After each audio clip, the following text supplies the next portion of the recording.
தேவாதி தேவனுக்கு மகிமை உண்டாகட்டும். இந்த கால வேளையில் 3ஆம் தேதி மே மாதம் இந்த கால வேளையில் வாருங்கள் ஆராதிப்போம். இந்த ஜெபத்திற்கு தேவ ஜனங்களாகி உங்களை இயேசுவின் நாமத்தில் அன்போடு வரவேற்கிறோம். சங்கீதங்களின் புத்தகம் 34வது அதிகாரம் 10வது வசனம். சிங்கக்குட்டிகள் தாழ்ச்சி அடைந்து பட்டினியாக இருக்கும், கர்த்தரை தேடுகிறவர்களுக்கோ ஒரு நன்மையும் குறைபடாது. ஜெபிப்போம். பரலோக பிதாவே, இந்த கால வேளையிலே இயேசுவின் நாமத்தில் நன்றியோடு உம்மை துதிக்கிறோம். இந்த மாதத்தின் 3ஆம் தேதியை நீர் எங்களுக்கு தந்திருக்கிறீரே.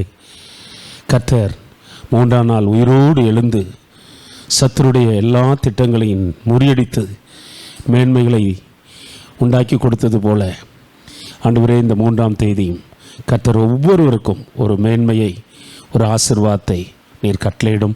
இந்த கால வேளை ஜெபத்தில் பங்கெடுக்கிற தேவ ஜனங்களை நீர் தேவன் நினைத்தரலும், குடும்பங்களை ஆசீர்வதியும், கையின் கிரியைகளை ஆசீர்வதியும் என்று ஜெபிக்கிறோம். இயேசுவின் நாமத்தில் ஜெபிக்கிறோம் பிதாவே, ஆமென்.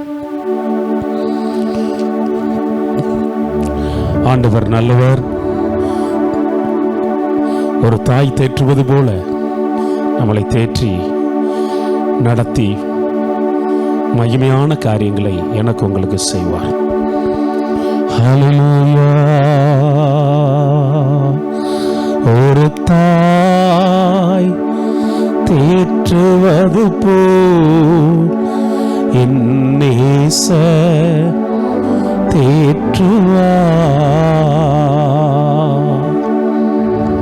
ஒரு தாய் தேற்றுவது போல் என் நேசர் தேற்றுவார்.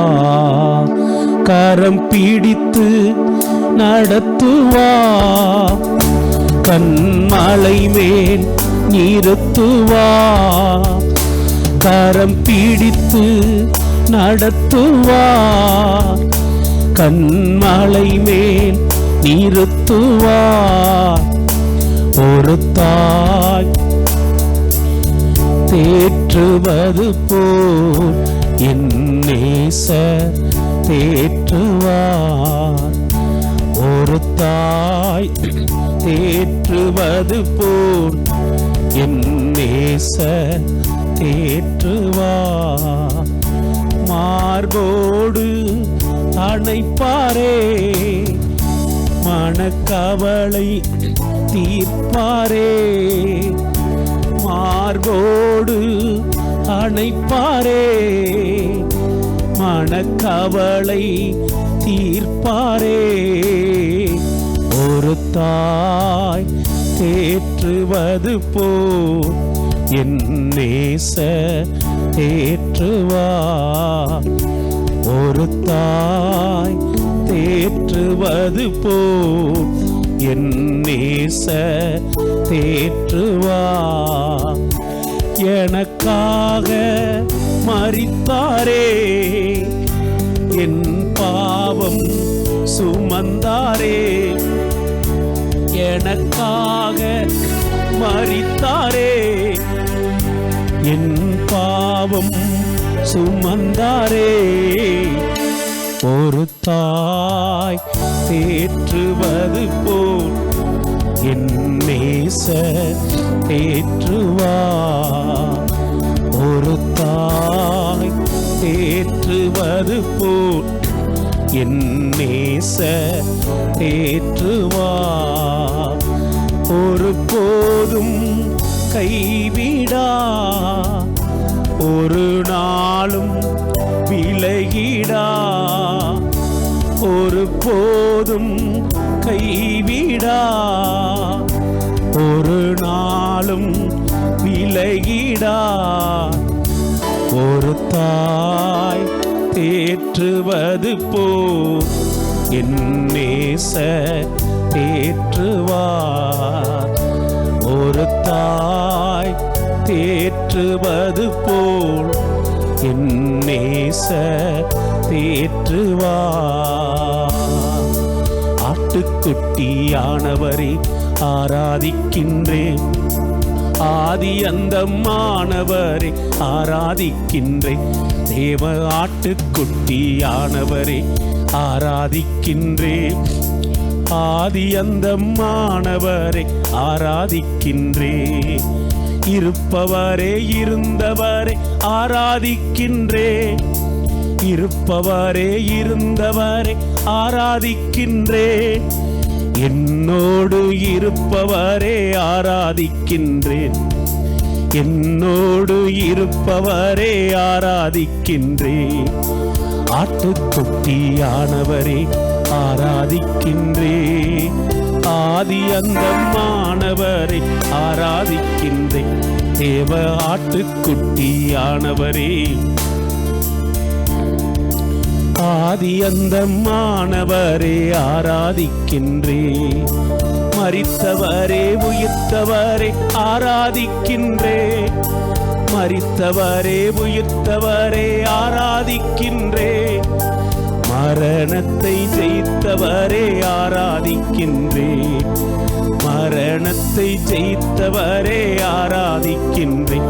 தேவ ஆட்டுக்குட்டியானவரே ஆராதிக்கின்றேன். ஆதி அந்தமானவரே ஆராதிக்கின்றேன். தேவ ஆட்டுக்குட்டியானவரே ஆதி அந்தமானவரே என்னை மீட்ட இயேசு ராஜா ஆராதிக்கின்றேன். என்னை மீட்ட இயேசு ராஜா ஆராதிக்கின்றேன். எனக்காக யாவும் செய்வீர் ஆராதிக்கின்றேன். எனக்காக யாவும் செய்வீர். ஆட்டுக்குட்டியானவரே ஆராதிக்கின்றேன். ஆதி அந்தமானவரை ஆராதிக்கின்றேன். தேவ ஆட்டுக்குட்டியானவரை ஆராதிக்கின்றேன். ஆதி அந்தமானவரை ஆராதிக்கின்றேன். கண்ணீரை துடைப்பவரை ஆராதிக்கின்றேன். கண்ணீரை துடைப்பவரை ஆராதிக்கின்றேன். கைவிடாத நேசர் நீரே ஆராதிக்கின்றேன். கைவிடாத நேசர் நீரே ஆட்டுக்குட்டியானவரே ஆராதிக்கின்றேன். ஆதி அந்தமானவரை ஆராதிக்கின்றேன். தேவ ஆட்டுக்குட்டியானவரை ஆராதிக்கின்றேன். ஆதி அந்தமானவரை ஆராதிக்கின்றேன். ராஜாதி ராஜாவே ஆராதிக்கின்றேன். ராஜாதி ராஜாவே ஆராதிக்கின்றேன். ஆளுகை செய்பவரே ஆராதிக்கின்றேன். ஆளுகை செய்பவரே ஆட்டுக்குட்டியானவரே ஆராதிக்கின்றேன். ஆதி அந்தமானவரை ஆராதிக்கின்றேன். ஆட்டுக்குட்டியானவரே ஆராதிக்கின்றேன். ஆதி அந்தமானவரே இடைவிடாமல் ஆராதிப்பே.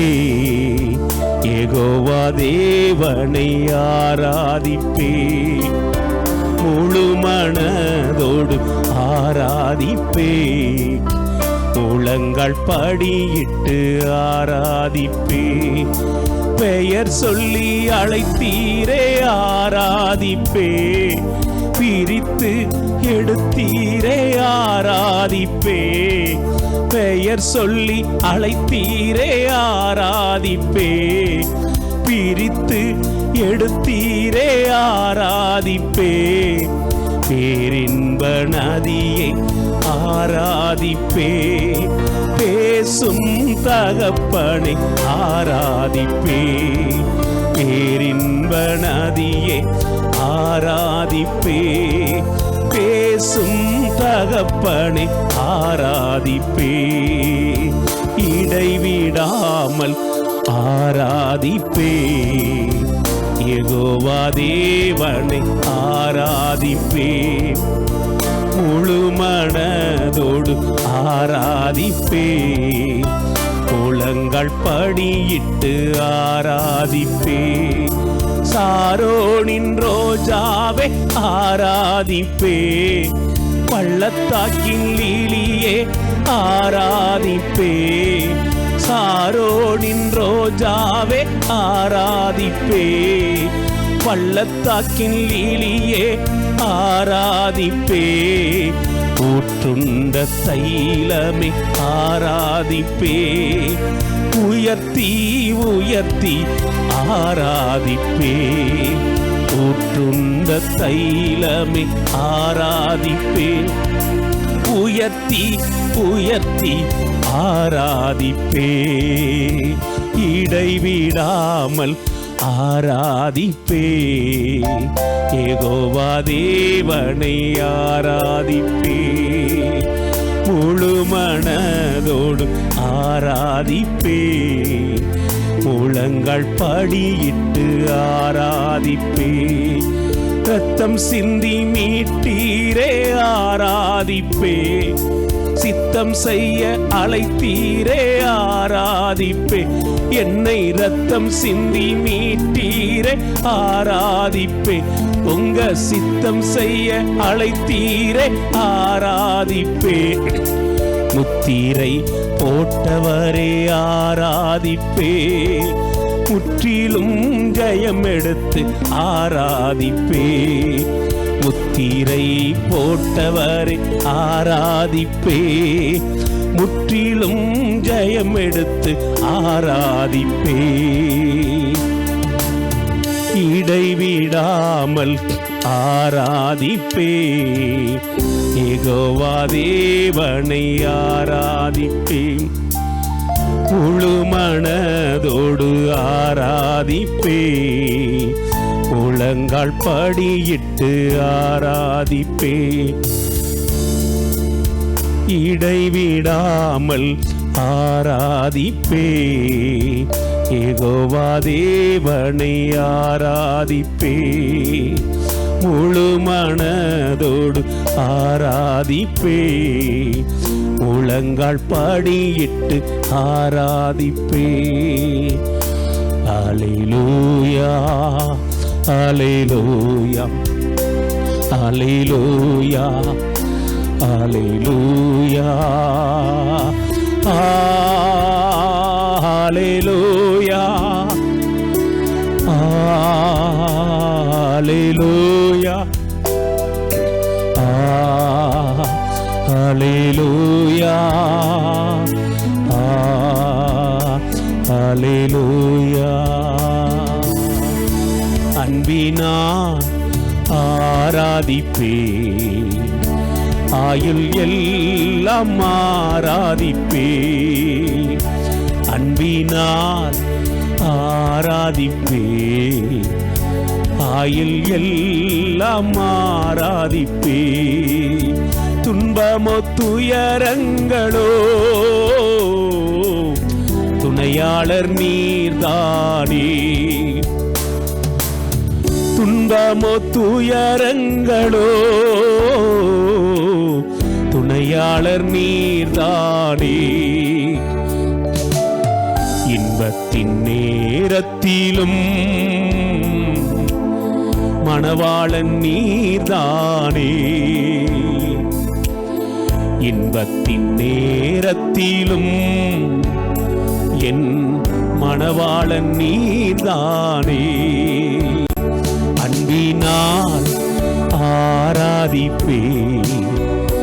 ஆயுள் எல்லாம் ஆராதிப்பே. அன்பினால் ஆராதிப்பே. ஆயுள் எல்லாம் ஆராதிப்பே. என் மேய்ப்பர் நீர்தானே. எனக்கென்றும் குறையில்லையே. என் மேய்ப்பர் நீர்தானே. எனக்கென்றும் குறையில்லையே. நன்மையும் கிருபைகளும் நாளெல்லாம் என்னை தொடரும். நன்மையும் கிருபைகளும் நாளெல்லாம் என்ன தொடரும். அன்பினால் ஆராதிப்பே, ஆயுள் எல்லாம் ஆராதிப்பே. அன்பினால் ஆராதிப்பே, ஆயுள் எல்லாம் ஆராதிப்பே. என் தேவன் நீதானே, எனக்கென்றும் குறையில்லையே. என் தேவன் நீதானே, எனக்கென்றும் குறையில்லையே. நன்மையும் கிருபைகளும்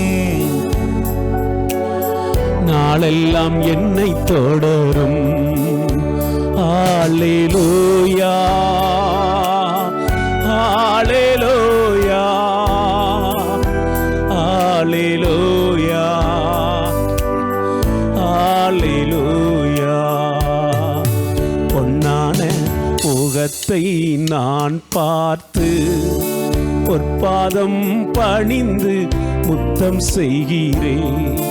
பொன்னான முகத்தை நான் பார்த்து பொற்பாதம் பணிந்து முத்தம் செய்கிறேன். காயப்பட்ட தலையை நான் பார்த்து கண்ணீரோடு முத்தம் செய்கின்றேன். காயப்பட்ட தலையை நான் பார்த்து கண்ணீரோடு முத்தம் செய்கிறேன். பொன்னான முகத்தை நான் பார்த்து பொற்பாதம் பணிந்து முத்தம் செய்கிறேன். பொன்னான முகத்தை பொற்பாதம் பணிந்து. ஹல்லேலூயா, ஹல்லேலூயா, ஹல்லேலூயா, ஹல்லேலூயா, ஹல்லேலூயா, ஹல்லேலூயா, ஹல்லேலூயா, ஹல்லேலூயா. தகப்பனே, இந்த காலை வேளையில் இந்த ஆராதனையில் பங்கெடுக்கிற ஒவ்வொரு குடும்பங்களுக்காக ஸ்தோத்திரம் பண்ணுகிறேன். ஒவ்வொரு குடும்பங்களையும் தேவன் நினைத்து ஆசீர்வதிக்க செபிக்கிறேனப்பா. ஆண்டவரே, உன் அலங்கத்துக்குள்ளே சமாதானம் என்ற வார்த்தையின்படி ஒவ்வொரு குடும்பத்திலும் சமாதானம் இருக்கட்டும் என்று செபிக்கிறேனப்பா. உன் அலங்கத்துக்குள்ளே சுகம் என்ற வார்த்தையின்படி அத்தனை பேரையும் தேவன் பலப்படுத்துங்கப்பா, சுகப்படுத்துங்கப்பா.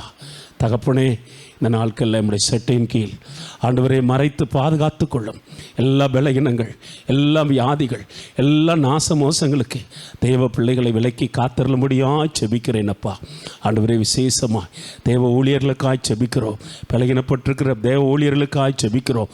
வியாதிப்பட்டிருக்கிற தேவ ஊழியர்களுக்காய் செபிக்கிறப்பா. கர்த்தர் அவர்களுக்கு நல்ல சுகத்தை தாங்கப்பா, விடுதலை தாங்கப்பா. உடைய கரங்களில் அர்ப்பணிக்கிறோம். ஆண்டவரே, வேலை செய்கிற மக்களுக்காக செபிக்கிறோம். கையின் கிரியைகளை கர்த்தர் ஆசீர்வதியும். உடைய கரத்தில் அர்ப்பணித்து செபிக்கிறோம். இயேசுவின் நாமத்தில் செபிக்கிறோம் பிதாவே, ஆமென்.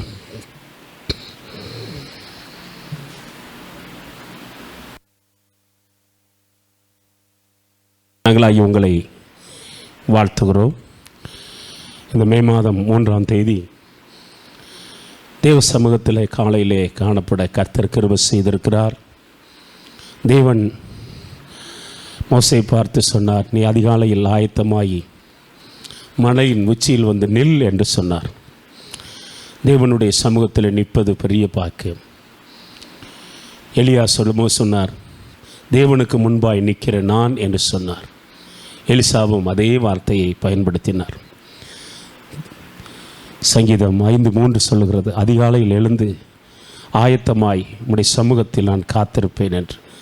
தேவனுடைய பிள்ளைகள் தொடர்ந்து கர்த்தருடைய சமூகத்தில் கர்த்தருடைய சபையை குறித்து நாம் தொடர்ந்து பார்த்து பலப்பட்டு கர்த்தருக்குள்ளே இன்னும் அதிகமாய் கர்த்தருக்காய் ஓட கர்த்தர் நமக்கு கிருபைகளை செய்வாராக. சங்கீதங்களின் புத்தகம் 74வது அதிகாரம் 2வது வசனம். நீர் பூர்வத்தில் சம்பாதித்த உமது சபையையும் நீர் மீட்டுக்கொண்ட உமது சுதந்திரமான கோத்திரத்தையும் நீர் வாசமாயிருந்த சீயோன் பர்வதத்தையும் நினைத்தருளும் என்று சொல்லுகிறார். பூர்வத்தில் நீர் சம்பாதித்த சபை, நீர் மீட்டுக்கொண்ட சுதந்திரம், அங்கே தேவன் நீர் வாசமாயிருக்கிறேன். தேவன் ஆபிரகாமை அழைத்து ஆண்டவர் கானான் தேசத்தில் குடியிருக்க பண்ணி அந்த தேசத்திற்கு யோசுவாவின் காலத்தில் கர்த்தர் அந்த வாக்கு பண்ணின தேசத்தில் அவர்களை குடியிருக்க பண்ணி அந்த சபையை தேவன் நிலைநாட்டினார். அதே போல் புதிய ஏற்பாட்டின் காலத்தில் இயேசுவின் மரணத்துக்கு பின்பாக இயேசுவின் இரத்தத்தினால் மீட்கப்பட்ட சபை பூமியில் நிலைநாட்டப்பட்டிருக்கிறது. தேவனுடைய இந்த சபை குறித்து தேவனுக்கு பெரிய ஒரு நோக்கம் உண்டு. சபை வழியாக அவருடைய அனந்த ஞானம் வெளிப்பட வேண்டும் என்பது தேவனுடைய திட்டமாக இருக்கிறது. நியாயாதிபதிகளின் புத்தகம் 1வது அதிகாரம் 12-13வது வசனத்தை வாசிக்கும்போது காலேப் சொல்லுகிறார், அந்த வாக்கு பண்ணின அந்த தேசத்தை பிடிக்க வேண்டும் என்று சொல்லும்போது அதை பிடித்தார்கள் என்று வாசிக்கிறோம். சபை என்பது தேவன் கொடுத்த அந்த தரிசனத்தை நிறைவேற்ற வேண்டும். தேவன் கொடுத்த அந்த தரிசனத்தை நிறைவேற்ற வேண்டும். வேதத்தில் வாசிக்கும்போது எருசலேமுக்காக செய்யும்படியான ஒரு தரிசனம், ஒரு திட்டத்தை நெகேமியாவுக்கு ஆண்டவர் தந்தார். 52 நாட்களிலே அந்த தரிசனத்தை நெகேமியா நிறைவேற்றி முடித்தார். தேவனுடைய பிள்ளைகள் தேவனுடைய சபைக்கு தந்திருக்கிற தரிசனம் என்னவென்று சொன்னால், அன்றைக்கு வாக்களிக்கப்பட்ட பூமியை, கானான் தேசத்தை அந்த மக்கள் சொந்தமாக்க வேண்டும். ஆனால் இன்றைக்கு புதிய ஏற்பாட்டு சபைக்கு எல்லா ஆத்துமாக்களையும் இயேசு கிறிஸ்துவின் நாமத்தினாலே மீட்டுக்கொள்ளப்பட்ட ஒரு சபையாய் அது தேவனுடைய மந்தையிலே வந்து சேர வேண்டும். அதுதான் தேவனுடைய அந்த தரிசனம். அந்த தரிசனத்தை சபை நிறைவேற்ற வேண்டும். வேதம் சொல்லுகிறது, ஆத்துமாக்களை ஆதாயம் பண்ணிக்கொள்ளுகிறவன் ஞானம் வான் என்று வேதத்தில் வாசிக்கிறோம். தேவனுடைய பிள்ளைகள் தேவனுடைய தரிசனத்தை நிறைவேற்றுகிற ஒரு திருச்சபையாக இருக்க வேண்டும். 1 கொரிந்தியர் நிருபத்தில் பவுல் 9வது அதிகாரம் தன்னுடைய ஊழியத்தை குறித்து அவர் சந்தோஷமாய் விசுவாசத்தோடு அவைகளை சொல்லும்போது சொல்லுகிறார். 9வது அதிகாரத்தில் எல்லா மனிதர்களையும் மீட்க எல்லாருக்கும் எல்லாம் ஆனேன் என்று வேதத்தில் வாசிக்கிறோம். அப்போ சபை தேவனுடைய தரிசனத்தை நிறைவேற்ற வேண்டும். தேவனுடைய தரிசனத்தை நிறைவேற்ற வேண்டும். யோவான் எழுதிய சுவிசேஷம் 1வது அதிகாரத்தில் பார்சிப்போம் என்று சொன்னால், யோவான் சுவிசேஷத்தில் அந்திரேயா பேதுருவை இயேசுவிடத்தில் அழைத்து கொண்டு வருகிறதை பார்க்கிறோம். தொடர்ந்தேச்சியாய் அங்கே அந்த ஆத்துமா ஆதாய மீட்பு பணியை அவர்கள் செய்கிறதை வாசிக்கிறோம். அப்போ சபை தேவனுடைய தரிசனத்தை நிறைவேற்றுகிற ஒரு திருச்சபையாய் இருக்க வேண்டும். அந்த நல்ல வேலைக்கு தங்கள் கைகளை திடப்படுத்தினார்கள். தேவனுடைய பிள்ளைகள் தேவன் சபைக்கு கொடுத்திருக்கிற தரிசனத்தை சபை நிறைவேற்ற வேண்டும். ஒவ்வொருவரும் வேதம் தெளிவாக சொல்லுகிறது, செத்த சிங்கத்தை பார்க்கிலும் உயிரோடு இருக்கிற நாய் நல்லது என்று எழுதப்பட்டிருக்கிறது. தேவனுடைய பிள்ளைகள் தேவன் கொடுத்த அந்த தரிசனத்தை நீங்கள் நிறைவேற்ற வேண்டும். நீங்களும் நானும் தேவன் கொடுத்த அந்த தரிசனத்தை நிறைவேற்றும் போது தேவன் சந்தோஷப்படுவார். யோவான் எழுதிய சுவிசேஷம் 4வது அதிகாரத்தில் ஆண்டவர் அந்த சமாரிய ஸ்திரியோடு பேசி அவர்கள் மீட்கப்பட்ட பின்பு சீடர்கள் வந்து இயேசுவிடத்தில் சாப்பிட வேண்டும் என்று கேட்டபோது, பிதாவின் சித்தத்தை செய்து முடிப்பதே என்னுடைய போஜனமாக இருக்கிறது என்று சொல்லி அவர்களை தீவிரப்படுத்தினதை நாம் பார்க்கிறோம். தேவனுடைய பிள்ளைகள் நீங்களும் நானும் தேவன் கொடுத்த தரிசனத்தை நிறைவேற்ற வேண்டும் என்று தேவன் ஏக்கமுள்ளவராக இருக்கிறார். ஒரு மனிதனும் கெட்டு பாதாளம் போகக்கூடாது என்பதற்காக சிலுவையிலே மரித்து உயிரோடு எழுந்து நீடிய பொறுமை உள்ளவராய் காத்திருக்கிற அந்த ஆண்டவருடைய தரிசனத்தை நிறைவேற்ற எல்லா மக்களும், எல்லா ஊழியர்களும், எல்லா தேவ ஜனங்களும், பவுல் சொல்லும்போது சொல்லுகிறார் திமோத்திக்கு, திமோத்தி உனக்கு வாய்ப்பு கிடைத்தாலும் வாய்ப்பு கிடைக்க விட்டாலும் திருவசனத்தை சொல்லுவ ஜாக்கிரதையாயிரு என்று சொல்லுகிறார். தேவனுடைய பிள்ளைகள், தேவனுடைய சபை, தேவனுடைய அந்த தரிசனத்தை நிறைவேற்றுகிற திருச்சபையாக இருக்க வேண்டும். அது மட்டுமல்ல, நியாயாதிபதிகளின் புத்தகம் 1வது அதிகாரம் 1வது அதிகாரத்தில் அந்த காளைப்புடைய மகள் நல்ல நிலத்தை அந்த காளைப்பிடத்தில் அவர்கள் கேட்கிறார்கள். அந்த நல்ல நிலத்தையும் அந்த மேன்மையாய் விளையக்கூடிய அந்த இடத்தையும் காளை அங்கே தன்னுடைய மகளுக்கு கொடுக்கிறதாய் வேதத்தில் வாசிக்கிறோம். சபை மேன்மையானவைகளை பெற்றுக்கொள்கிற ஒரு திருச்சபையாக இருக்க வேண்டும்.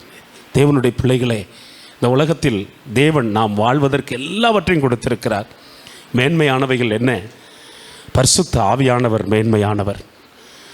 இந்த உன்னதமான இந்த வல்லமையினால் தரிப்பிக்கப்படும் வரை நீங்கள் எருசலேமை விட்டு போகாதிருங்கள் என்று ஆண்டவர் 120 பேரை பார்த்து ஆண்டவர் சொன்னாரே.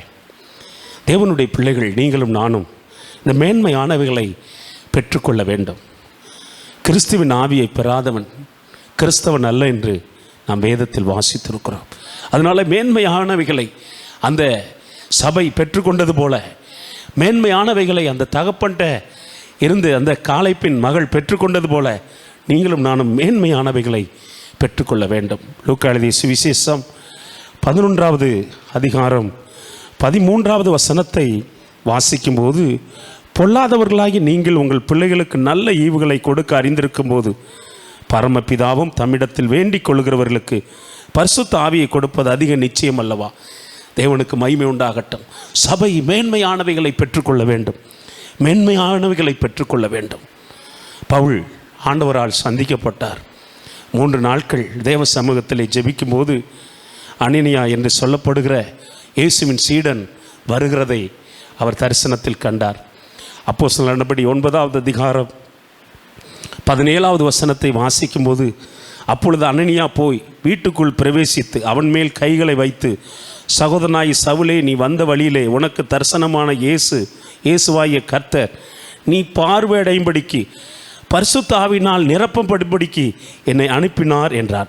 தேவனுடைய பிள்ளைகள் அந்த மேன்மையானவைகளை அந்த பவுல் பெற்றுக்கொண்டார். அந்த மேன்மையானவைகளை பவுல் பெற்றுக்கொண்டபடினாலே அவருடைய ஊழியம் ரொம்ப மேன்மையாக இருந்தது. சபை தரிசனங்களை நிறைவேற்றுகிற ஒரு திருச்சபையாக இருக்க வேண்டும். சபை மேன்மையானவைகளை பெற்றுக்கொள்கிற ஒரு திருச்சபையாக இருக்க வேண்டும். கர்த்தருடைய ஊழியத்துக்கு அழைக்கப்பட்ட எலிசாவின் வாழ்க்கை 13 ஆண்டுகள் ஒரு அமைதியாய் போய்கொண்டே இருந்தது. திடீரென்று கர்த்தர் எலியாவை பரலோகத்துக்கு சுழல் காற்றில் எடுத்துக்கொள்ள சித்தமான போது அந்த எலியா சொல்லுகிறார், நீ இங்கே இரு என்று சொல்லும்போது, கர்த்தருடைய ஜீவனை உம்முடைய ஜீவனையும் கொண்டு சொல்லுகிறேன், உம்மை விடுகிறதில்லை என்று சொல்லி எலியா போன இடத்துக்கெல்லாம் போனார். யோர்தானை கடந்து போன போது, விடாமல் என்னை பற்றி கொள்ளுகிறாய், உனக்கு என்ன வேண்டும்? உம்மிடத்தில் உள்ள வரம், ஆவியின் வரம் இரட்டிப்பா எனக்கு வேண்டும். அரிதான காரியத்தை கேட்டாய். கர்த்தரை எடுத்துக்கொள்ளும் போது நீ என்னை பார்த்தீன்னா உனக்கு கிடைக்கும். கர்த்தருடைய சமூகத்தில் அந்த எலிசாவின் மேல் கர்த்தருடைய தேவ மனுஷன் எலியா தன்னுடைய ஊழியத்தை முடித்து மேலே போகிறார். ஆனால் தேவனுடைய மனுஷனாகிய எலிசா ஊழியத்தை செய்வதற்கு அந்த மேன்மையான ஒரு அபிஷேகத்தை, வல்லமையை அவன் பெற்றுக்கொள்வதை பார்க்கிறோம். சபையே, மேன்மையானவைகளை, வல்லமையின் வரங்களை, வெளிப்பாட்டின் வரங்களை, வாய்மொழி வரங்களை பெற்றுக்கொள்ள கர்த்தர் உங்களுக்கு எனக்கும் கிருபைகளை தருவாராக. அதேபோல நியாயாதிபதிகளின் புத்தகம் 1வது அதிகாரம்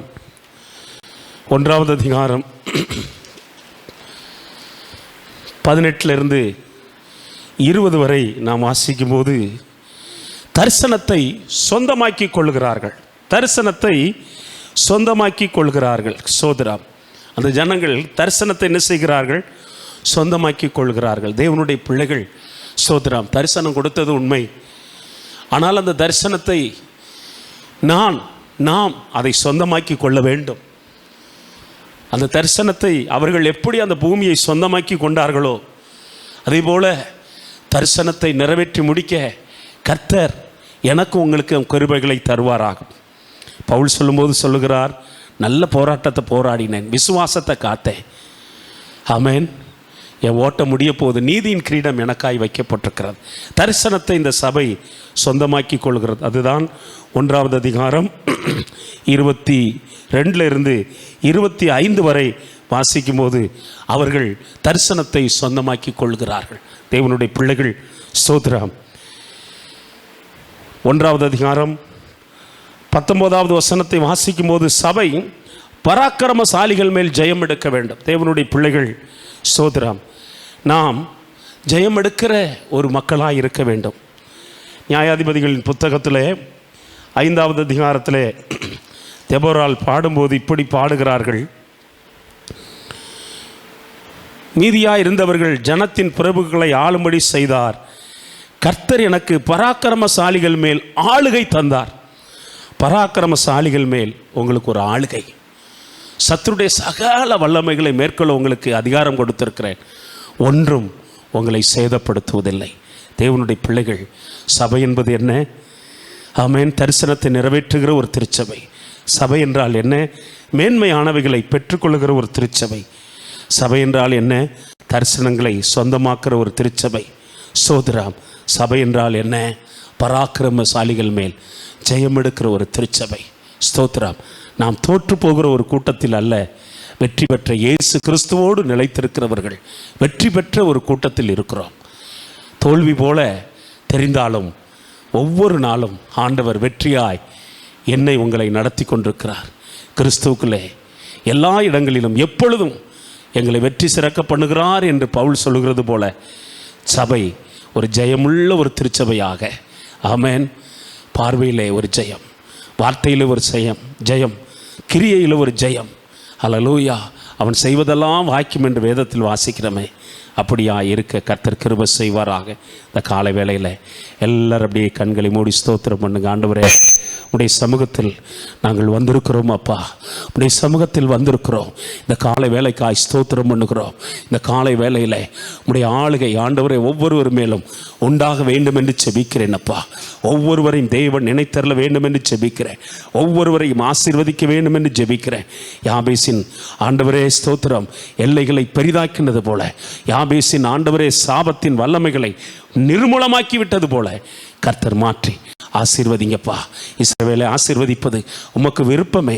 ஒவ்வொருவரையும் ஆசீர்வதிங்கப்பா, ஒவ்வொருவரையும் ஆசீர்வதிங்கப்பா, ஒவ்வொருவரையும் ஆசீர்வதிங்கப்பா. கைகளை உயர்த்தி ஆசீர்வதித்து என் பரலோக தகப்பன் ஒவ்வொருவரையும் இந்த காலை வேளையில் ஆசீர்வதிக்க நாங்கள் ஜெபிக்கிறோம். இயேசுவின் நாமத்தில் பிதாவே, ஆமென். என் ஆத்துமாவே கர்த்தரை ஸ்தோத்திரி, என் முழு உள்ளமே அவர் பரிசுத்த நாமத்தை ஸ்தோத்திரி. என் ஆத்மாவே கர்த்தரை ஸ்தோத்திரி, கர்த்தர் செய்த சகல உபகாரங்களையும் ஒரு நாளும் மறவாதே. நாளைக்கு காலையிலையும் காலை 6 மணிக்கு வாருங்கள் ஆராதிப்போம். ஜெபம் அதில் பங்கெடுக்க அன்பாய் உங்களை கேட்டுக்கொள்கிறேன். கர்த்தர் உங்களை ஆசீர்வதிப்பாராக. ஆமென்.